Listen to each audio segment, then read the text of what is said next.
Welcome back. Welcome to episode 3 of this mini series of preparation for the 2024-2025 academic year. Now, I'm making these videos spontaneously based upon what I think will be beneficial, offloading from my own teaching practice to teachers at IPS or anybody else watching this video. And this little lecture or workshop focuses primarily on participation points, a scheme that I adopted about 2 years ago and has since guided me not only in assessing the attitudes and approaches to learning of my students, but also in alerting parents to the successes, the achievements of their child, or also the areas for improvement to help ensure that the learners in our classroom reach their potential. So, the scheme itself, what are participation points? Now, it's a consistent strategy that's aimed at tracking the attitudes to learning of all students that you interact with. Every student that enters your classroom as part of whichever grade or group that they are a member of, you're tracking how they complete their work, not the quality in which they produce their work, but their determination, their drive, their grit to reach their potential. Now, it's also marked on a daily basis. Students are scored out of 5 for their participation in each class. Of course, if it's a block period, you can see further down, 10 points are awarded for a double period.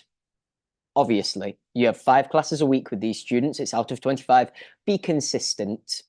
Now, how is this marked? Are we going to use a pen and paper? Maybe a clipboard? Anything that you like. The method that I have found useful is using my computer, the same one that my lessons are produced on, Google Drives and Google Sheets. So it's incentive driven. This is not a punishment-based scheme. We're hoping to inspire students to excel beyond their standard practice if they generally behave as a participant or member of the class. You want leaders, you want risk takers, regardless of whether they're IB or not. We need to teach these values for students, and just because it's not a part of the framework that they are a part of doesn't mean they should miss out on it. So students begin on 3 out of 5. I'll discuss further how the scores are valued later on in this presentation. Now, Microsoft spreadsheets could be your source or your database. Bookmark this, make it easier for yourself, make it available for quick access. You don't want to be loading up a new program in the middle of lesson, because then your mind is on your computer and it's not watching the students before you. So the columns that you put into this can also reflect names, weekly scores, comments, the total. Once you're comfortable with this Google Sheet or spreadsheet, it's yours. It's going to be consistent for you, but do as much or as little as you're comfortable with. Don't bite off more than you can chew. If you start assessing students' participation across a plethora of variables, good luck continuing that throughout the entire year. If you do, excellent. But if you don't, students are going to wonder where these participation points have gone. Why are they no longer assessed for something that you started the year with? And your credibility as their instructor is diminished with each passing day. If you can't be consistent with participation recording, then why should they pay you any attention? And we have to be honest, that's a valid concern. Now, another one, I know I'm dwelling on this slide.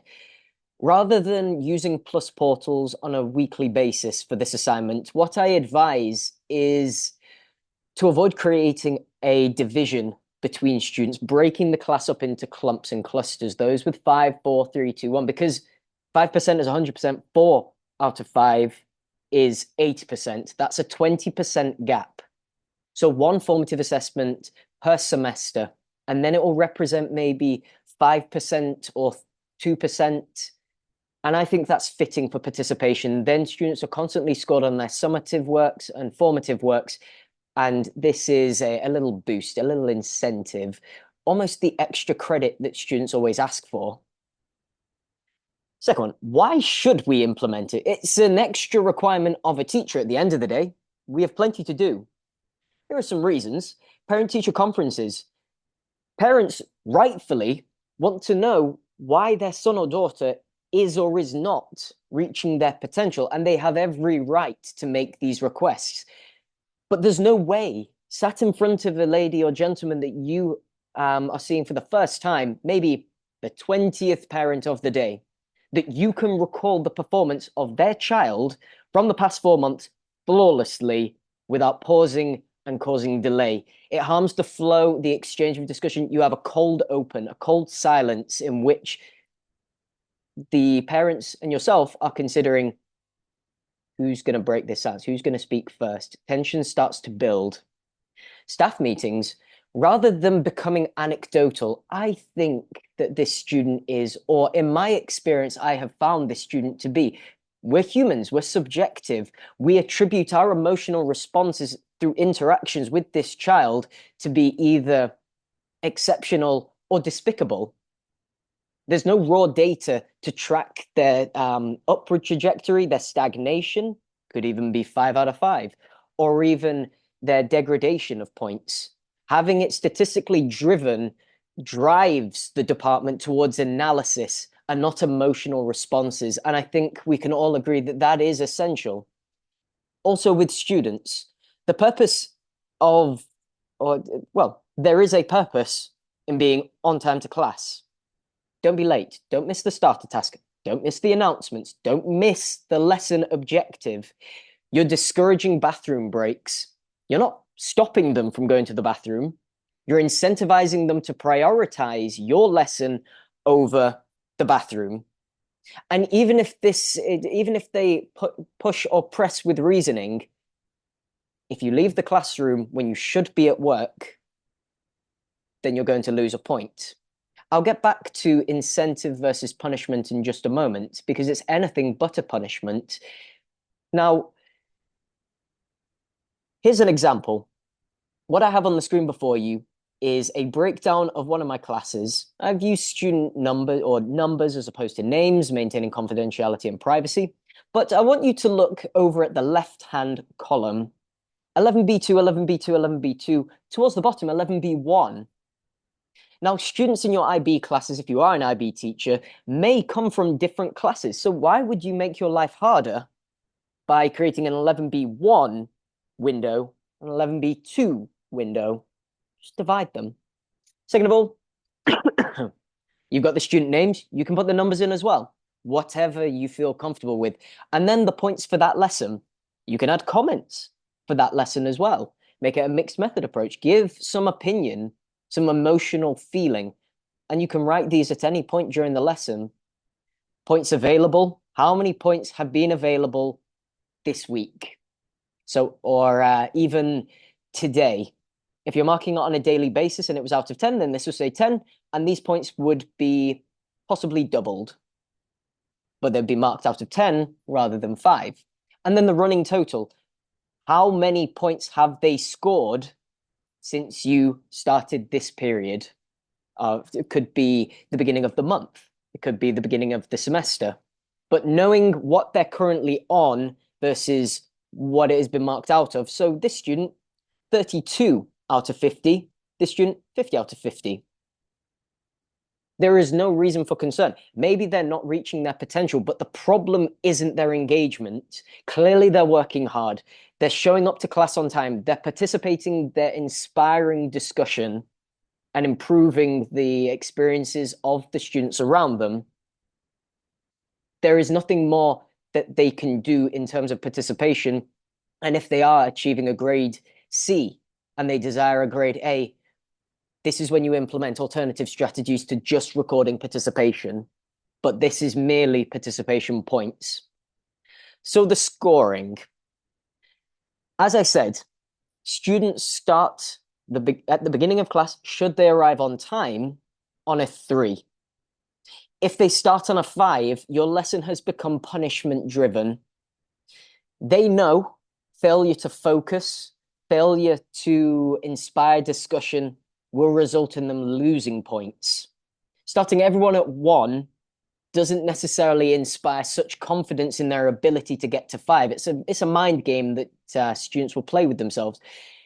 If you are on 1 and you're aspiring for 5, that's a long way to go. And if they're being marked on participation across all classes, mental exhaustion will set in or burnout. So having them rest assured that 3 out of 5 is what they arrive on time to class with, they only have 2 points left to score full marks. But if they're disconnected, unproductive, and a distraction to the rest of the class, they're a 1. Let's be realistic. Don't give a student a 4 who is on a 1, because if your participation reflects 80% of available points obtained by a student who never completed a task and constantly distracted their peers, how on earth can you justify that your lesson contained all of the relevant material in order for them to succeed? Because according to your data, according to your points, they've done everything that you've asked. A 4 means responds when called upon, engages in discussion. So be careful with how you mark your students. Now, the deductions, bathroom breaks, disruptions, distractions away from learning, these micro disruptions. I'm not talking about students calling out or leaving their desk. If they're maybe giggling or engaging in chitter-chatter across the room and you need to intervene, then you would take away a point. Distractions and disruptions, of course, they can be subjective, but I would deduct a point for anything that distracts students away from the learning journey or stops the lesson. Tardiness, you weren't in class. Regardless, it's black or white. Were you in class when the bell rang? No, -1 point. And slowly but surely, your standards, not a punishment, it's a standard, it's a value that you're trying to instill within your students. If you arrive on time, you get the point. If you don't, you lose the point. You're changing their behavior. Packing up early. We have a closing task. Why are you shutting your laptop down? Because if they shut their laptop down and they take a back seat and start looking around, laughing, distracting others, well, they're demonstrating tolerable behavior within your classroom. And quite frankly, it will spread, it will manifest as the year goes by. Now, I've included within, in italics, visiting the nurse or leaving school sick or early. Now, this, of course, is a gray area, but we need to ask ourselves the question, if a student was in our room for 10 minutes, they left 40 minutes before the end of the period, they may have been flawless, an outstanding display of what we expect in an IPS student. Did they critically analyze the text that was provided to the class? No, they weren't there. Did they engage in group discussion when they were needed most? No, because they weren't there. Regardless of what the reason is, you cannot give full marks to a student for a lesson that they did not attend. 10 minutes is enough time for you to complete your starter task and integrated task, along with announcements, lesson objectives, and callbacks. That's not a complete class. There's a reason why our lessons are 50 minutes as opposed to 10 minutes. Be realistic and don't let your emotions take over. If a student understands that this deduction of 2 or 3 points will not destroy their GPA, and this is where certainty comes in as well, being justified in the allocation or deduction of points, you will not have a problem. But if you're inconsistent, you can expect trouble to arise. Now, in conclusion, I'm almost at 15 minutes. This isn't good. This program is an incentive. Participation points are not a punishment. You don't want to be feared by students or detested, because if they stop working for you, you lose the class. And a student that you could have quite easily helped reach his potential is now disconnected because you feel, or he feels, she feels, there is a disconnect between learner and teacher. You are supposed to be reflective of their attitude through raw data. You do not reward them for demonstrating the behavior expected of IPS students. The reason I put this in at the end, a 3 is not a 5. You cannot provide full marks for a student that completes their work quietly, doesn't engage in group discussion doesn't question the process or attract the attention of the lesson in a different direction. Segues are good. Just because we have a lesson plan doesn't mean it's rigid. But if they are demonstrating the kinds of behavior that we expect as a minimum, that's not a perfect student. This is baseline behavior. This is why we have binary pass or fail. And then from there, we come pass, merit, distinction. And you need to use these scores to reflect those students who are head and shoulders above the rest. And you'll find those with the best participation will score the highest. And if not, then you can look at map test data, discuss in staff meetings or with fellow colleagues why this student may not be reaching their potential, but you can cross something off the list of what it is or is not. 15 minutes. Thank you for your time. I hope this wasn't too torturous. I appreciate your attention, and I look forward to seeing your emails, comments, queries, concerns on this topic. But I must close this lecture with an emphasis on the importance and the value that participation points can bring to the lives of teachers, students, and of course, parents and the school. Take care.